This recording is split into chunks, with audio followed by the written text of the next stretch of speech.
When you step into your temple to perform a ritual or any kind of spell work, it's game time.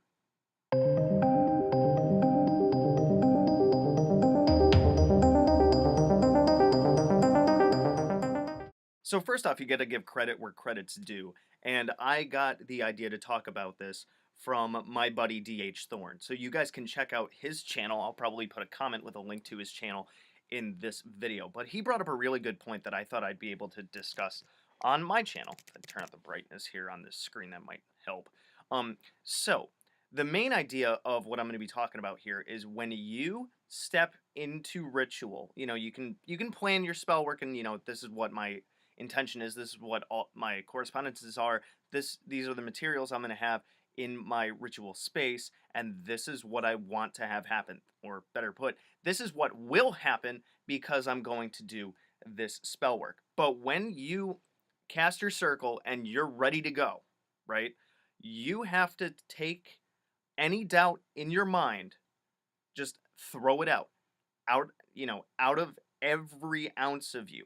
Leave no doubt within you. Now, for beginners, when they work with magic, you are going to have doubt, and this is something that you're going to have to work on over time, which is why, especially for beginners, when you want a spell to work, you can do it multiple times, so it sinks in further. But, you can check out one of my other videos, which is To Be Silent, on how when you're done with spell work, you're done, it's over. It's like when you leave an interview or something, you can't go back, you can't change it, or whatever. Your performance is it. That's it. Any actor or musical, somebody that performs music or something can tell you the same thing. You go out there, you give it your all, and then that's it. You can't change it, right? So when you are ready to do a magical working, and you step into there, you gotta forget about everything that's going on with you. You gotta throw out any idea of, what if this doesn't work? What if the spirits don't work with me? When you create your temple, your ritual space, you are the boss. You are telling the universe, the multiverse, the macroverse, this is what's going to change in my life, and this is what I want. And let me show you with correspondences and like attracts like, when I perform this ritual, life is going to change. End of story. So you really have to get yourself in that mindset, which is why before setting up your ritual space and everything, it's really good to clear your mind with meditation. Try some relaxation techniques, whether it's, Tai Chi, Qigong, meditation, even journaling.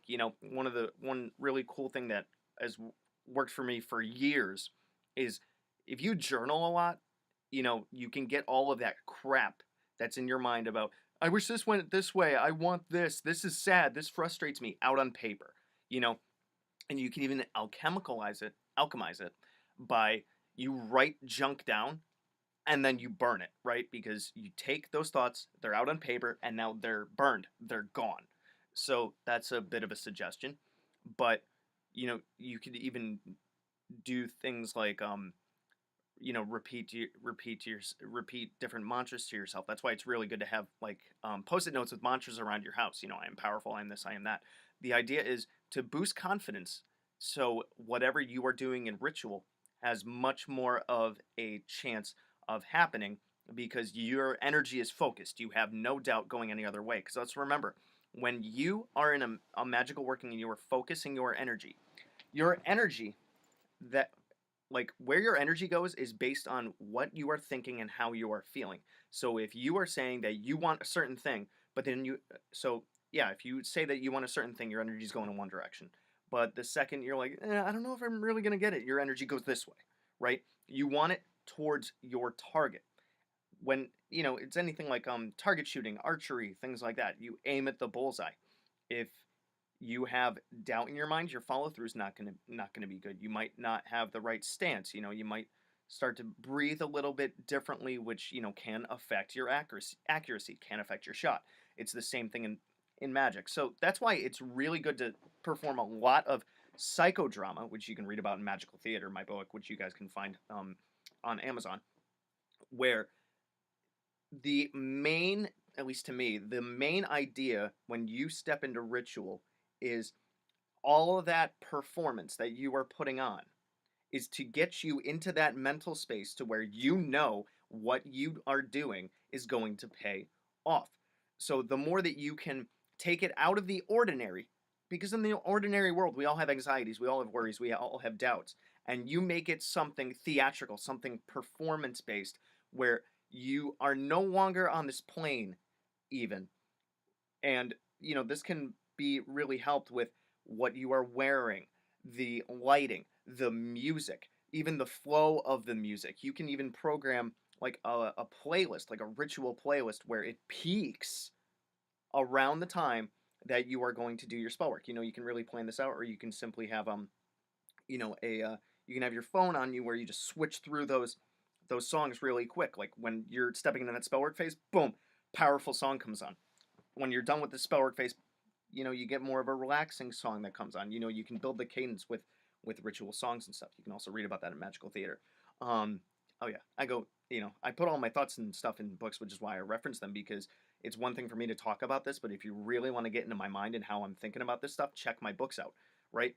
But that whole giant theatrical performance is what gets you to not only access the subconscious mind and therefore the ebb and flow of that fabric of the universe that interconnects us all and stuff, which we tend to call magic because we touch that web and it makes changes elsewhere, both within us and outside of us.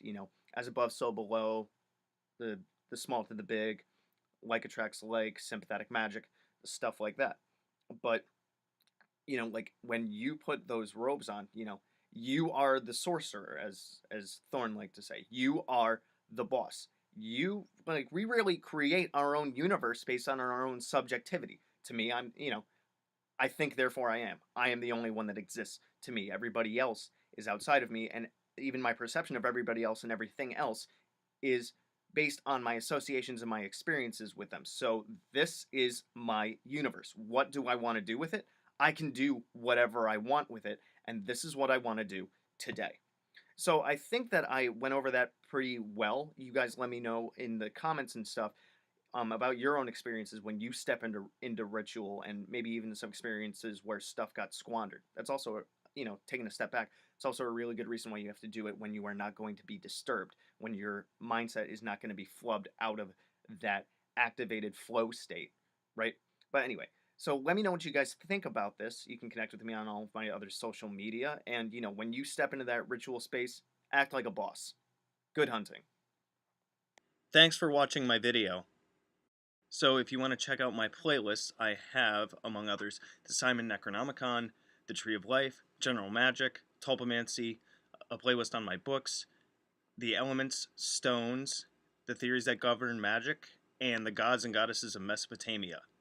If you want to check out my books on Amazon, I have Creating Consciousness, Magical Mechanics, Magical Theater, Handy Sigil Magic, Magical Movement, which is an update and expansion upon Handy Sigil Magic, Magical Mastery, which is a combination masterwork of Magical Theater and Magical Mechanics, and The Guide to the Spheres and Beyond. You can also find me on Facebook at Magickology YT. You can email me at priestofthenecro@gmail.com, and you can even check out my Instagram, which is Magickology. And good hunting.